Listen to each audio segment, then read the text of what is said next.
السلام عليكم، جايب لكم خوش برنامج يصلح لأولياء الأمور بس ما يصلح للأطفال.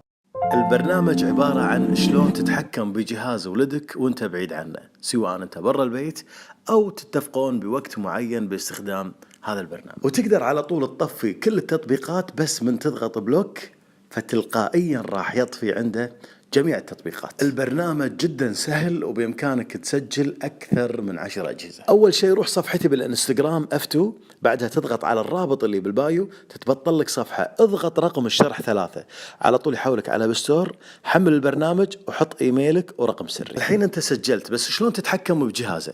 امسك جهازه وروح صفحتي بالإنستغرام F2 وطق الرابط اللي بالبايو، لكن هالمرة دخل رقم 4 يتبطل لك الصفحة، حط إيميلك ورقم سري وسم الجهاز وطق موافقة وراح ينقلك إلى صفحة سيتنج، اكتب وثوق في هذا الجهاز، بعدها راح تتحكم في جهازه تحكم جذري.